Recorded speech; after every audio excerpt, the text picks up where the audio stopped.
میں ایک سوچ ہے. غلبہ کر دیا کچھ آپ نے کہا. ہاں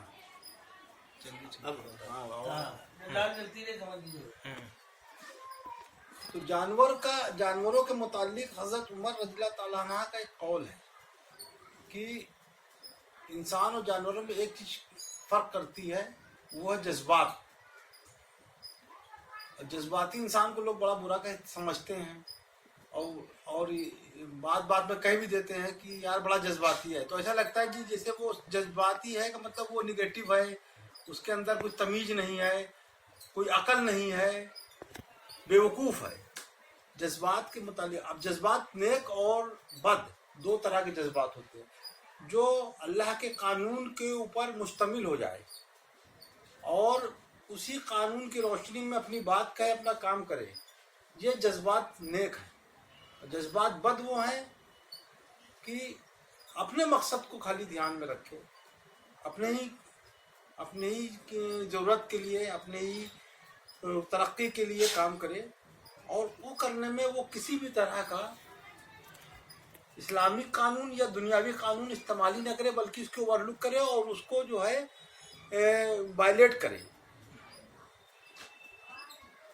آپ سمجھیے کہ اللہ پاک نے دنیا کی تخلیق کے بعد آدم کو پیدا کیا، پھر آدم سے حوا کو پیدا کیا، اور یہ اللہ کی ایک مصلحت تھی، ایک کوشش تھی اللہ پاک معاف کرے، اللہ کی ایک مصلحت کے ساتھ ساتھ ایک یہ پلان تھا، پورا طریقہ تھا کہ میری عبادت کرنے والا دنیا میں کون ہے. وہ پیدا کیا، اللہ نے دنیا پیدا کیا تو اس کا مقصد صرف تھا کہ میری عبادت، میری تعریف کرنے والا ہی ہونا چاہیے. فرشتے تھے وہ پورے کے پورے وہ سجدے میں پڑے ہیں، پورے کے پورے رکوع میں پڑے ہیں، پورے کے پورے پوری جماعت حمد و ثنا کر رہی ہے، ان کو موت نہیں آتی فرشتوں کو. تو اللہ نے ایک ایسی قوم کو پیدا کیا آدم اور حوا سے، اور پھر ان کے اندر بگاڑ پیدا شروع ہو گیا. یہ جیسے جیسے یہ قوم آگے بڑھتی گئی، 2 سے 3، 3 سے 4، جیسے ہی 4 ہوئے ان کے بیچ ایک عورت کو لے کے قتل ہو گیا. تو اس کی بنیادی گناہ کرائم سے پڑی ہے انسان کی. اس کرائم کو دور کرنے کے لیے اللہ پاک نے میسنجرز یا ٹیچر، اسی میسنجر کو آپ ٹیچر کہیں گے، اسی میسنجر کو آپ اللہ کا نبی کہیں گے، اللہ کی خبر دینے والا، اسی کو کہیں گے رسول اللہ کا بھیجا ہوا. انہوں نے آگے بتایا کہ یہ قانون ہے، اللہ کا قانون ہے، اللہ کی عبادت کے سوا کسی کی عبادت نہیں، آدم کی نہیں، اس کی نہیں، اس کی نہیں، پیڑ پودے کی نہیں، یہ پتھر کی نہیں، چاند سورج کی نہیں، صرف اللہ کی نراکار برہم، صرف اللہ کی عبادت. اللہ کی عبادت کے علاوہ کسی کی عبادت اللہ کو برداشت نہیں ہے. اور انسانی فطرت میں پایا جاتا ہے کہ جس سے نکاح کرتا ہے اس سے کسی کا بھی ہنسنا بولنا انسان کو برداشت نہیں ہے. یہ اللہ کی خوبی انسان میں پائی جاتی ہے. انسان جس کی مدد کرتا ہے اس سے بھی امید کرتا ہے کہ اس کی کم سے کم عزت تو کرے، عبادت نہ کرے عزت تو کرے. غیر مسلموں میں تو عبادت بھی کروا لیتے ہیں، محسن اس سے عبادت بھی کروا لیتے ہیں، پیر چھوتا ہے، چومتا ہے، ہاتھ یہ وہ کرتا ہے، نعوذ باللہ نہ جانے کیا کیا گناہ کرتا ہے. لیکن خصوصیت جو ہے انسان کے اندر جو کچھ بھی پائی جاتی ہے وہ اللہ کی پائی جاتی ہے. تو اللہ اپنی عبادت سے ہی خوش ہوتا ہے، اور عبادت کا طریقہ اس نے 1,24,000 کے آس پاس اللہ نے اپنے رسولوں کو، نبیوں کو بھیجا دنیا میں صرف برائیوں کو دور کرنے کے لیے. اور سب سے ٹاپ کی برائی وہ یہی تھی کہ اللہ کے سوا کوئی معبود نہیں. جو تم یہ غیر اللہ کو، پتھر کو، پیڑ کو، پھول کو، اور جانور کو، چاند سورج کو، جس کو بھی پوچھتے ہو، سب گناہ ہے، بدترین گناہ ہے. اور اللہ اس سے بہت ہی زیادہ سے زیادہ ناراض ہوتا ہے اور غضبناک ہو جاتا ہے اس طرح کی غیر اللہ کی عبادت کرنے والوں پہ. تو اللہ کی عبادت ہی وہ اللہ کا سب سے ٹاپ لیول کا آرڈر ہے. اس سے پھر ہٹنا اور اس سے بھاگنا یہ اللہ کو برداشت نہیں ہے. اب بات ہوتی ہے کہ 1,24,000 نبی آتے گئے جاتے گئے، لیکن اس سے وہ کیا ہوا کہ دنیا دھیرے دھیرے دھیرے دھیرے ڈیولپ ہوتی گئی، ایڈوانس ہوتی گئی. بھائی جب آدم تھے تو ظاہر سی بات ہے کہ آگ بھی دوزخ سے سنا بھیجی گئی تھی، اللہ پاک نے بھیجا تھا کہ آگ جلانے کا طریقہ کیا دنیا میں. پھر لوہے کا استعمال اللہ نے اپنے نبی کے ذریعے کیا، حضرت داؤد کے ذریعے، سلیمان علیہ السلام کے ذریعے دنیا پہ بادشاہت کا طریقہ اللہ نے ایجاد کیا، بھیجا دنیا میں. تو ہر چیز کو پاک پروردگار نے سنوارا ہے دنیا میں، اور اس کا سنوارنے کا پیچھے مقصد یہ کہ میں نے ہی تم کو پیدا کیا، میں نے بنایا، میری عبادت فرض ہے تمہارے لیے.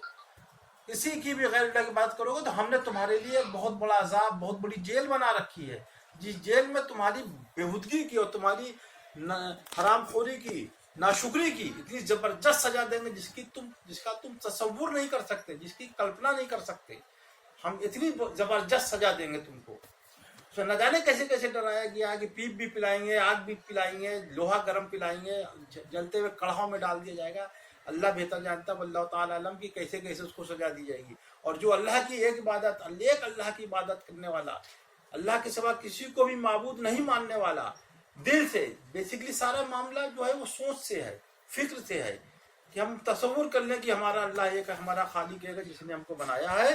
تو اس کا انعام بھی اللہ نے جنت کی شکل میں رکھا ہوا ہے. واللہ تعالیٰ عنہ، جنت کیسی ہے کیا ہے وہ اللہ بہتر جانتا ہے.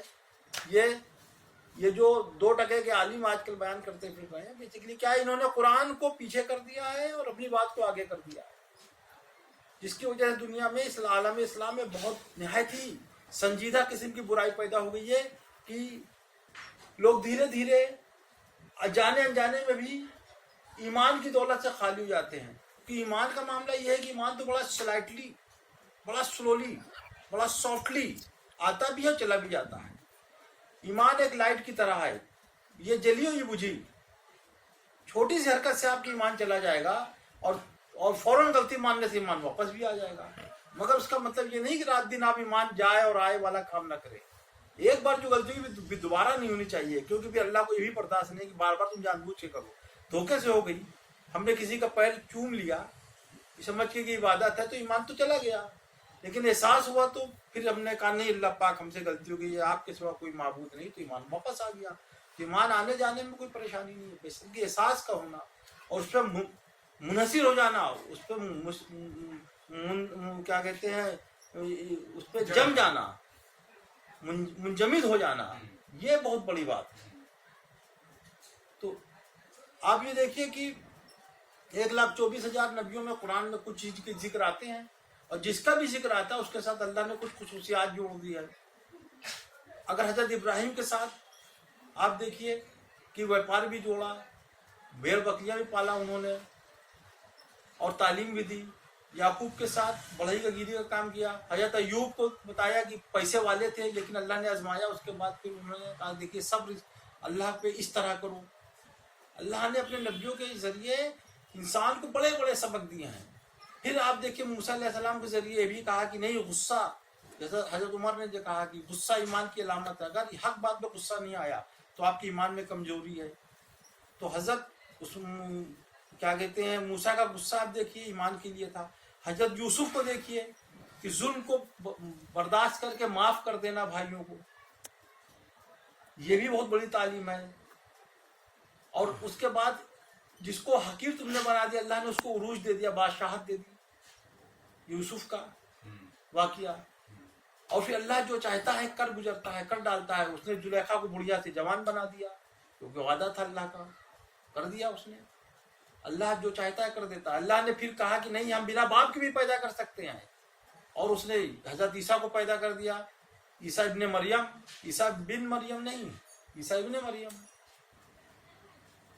تو اور اللہ نے یہ بھی دکھا دیا کہ ہم جس کو چاہتے ہیں طاقت دے دیتے ہیں. ہم نے موسیٰ کی لاٹھی میں طاقت دے دی تھی، معجزہ دے دیا تھا. عیسیٰ کے ہاتھ میں طاقت دے دی کہ جس کو ہاتھ رکھ دے شفا.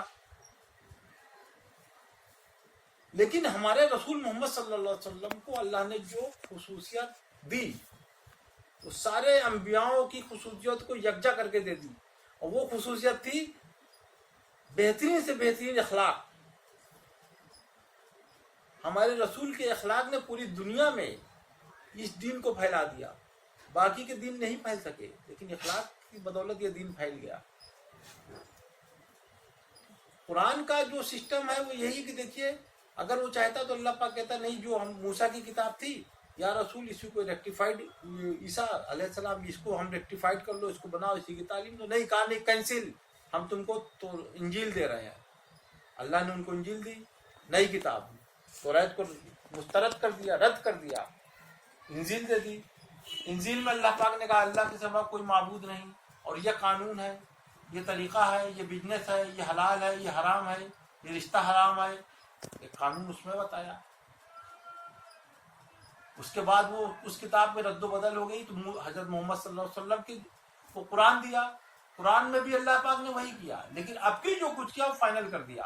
یہ فائنل اس کے بعد کوئی نہ کتاب آنے والی ہے نہ نبی آنے والا ہے، کیونکہ ہم نے سب کچھ مکمل کر دیا، دنیا کو مکمل کر دیا، ہم نے اپنی تخلیق کو مکمل کر دیا، اور تخلیق کے اندر ہماری جو بھی قوانین ہے، جو بھی قانون ہے، جو بھی طریقہ ہے، جو پرنسپل ہے، جو سسٹم ہے، وہ سب ہم نے قرآن میں بتا دیا ہے کہ آپ کو یہ ایسے بزنس کرنا ہے، بزنس کا اتنا حق ادا کرنا ہے، آپ کو ماں باپ کا حق ادا کرنا ہے، بھائی بہن کا یہ کرنا ہے، پڑوسی کا یہ کرنا ہے، یتیم غریب مسکین کا یہ حق ادا کرنا ہے۔ حقوق کے اوپر اللہ پاک نے بہت بڑی باتیں قرآن میں کہی ہے، اور حقوق سے آپ کا پھرنا ایمان سے خالی ہونا۔ الہ واحد کا مطلب یہی ہے کہ اللہ کو آپ نے واحد مان لیا ہے، عبادت کے لائق مان لیا، تو اللہ کے ہر قانون کو آپ کو ماننا ہے، اس پہ چلنا ہے، اسی طریقوں کو اپنانا ہے، اس سے پیچھے نہیں ہٹنا، بغل نہیں اٹھنا، اس کو کوئی اسکیپ نہیں ڈھونڈنا ہے۔ اللہ نے کہہ دیا ہے پاک پروردگار نے کہ زمین و آسمان کی دولت صرف اللہ کی ہے، تو ہم کو غرور کس بات کا، کس بات کو اس بات کو پہ ہم کو کس طرح سے غلط فہمی پیدا ہو گئی کہ ہم نے کمایا ہے۔ ہم نے بہت سے لوگوں کو سنا کہ کیا تیرے باپ نے کمایا تھا، سگا بھائی اپنے باپ سے کہہ رہا ہے، سگا بھائی اپنے بھائی اور بہن سے کہہ رہا ہے کیا تیرے باپ نے کما کے مجھ کو دیا تھا کیا، میں نے اپنی محنت سے کمایا۔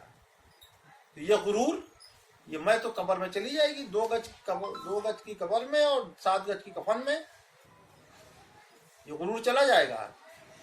لیکن ہاں یہ جب احساس اس بات کا ہے کہ جو کچھ اللہ نے ہم نے کمایا ہے دیا، یہ سب اللہ کی دین ہے، اگر اس بات کا یقین ہے کہ روزی ہم کو اسی طرح تلاشتی جس طرح سے موت۔ ایک ابھی میں ویڈیو دیکھ رہا تو اس میں ایک آدمی نے ایسے کچھ اپنے منہ میں ڈالا اور پرندہ آیا اور نوچ کے لے گیا، تو قرآن کی آیت پڑھ رہا پیچھے بیک گراؤنڈ میں کہ اللہ نے جو تمہارے لیے دے رکھا ہے، لکھ رکھا ہے، وہ تم سے کوئی چھین نہیں سکتا، اور جس کو تم کو اللہ نے نہیں دینے کا وعدہ ہے تو تمہارے ہونٹوں کے بیچ میں ہوگا تو وہ چھین جائے گا، اور پرندہ چھین کے لے گیا۔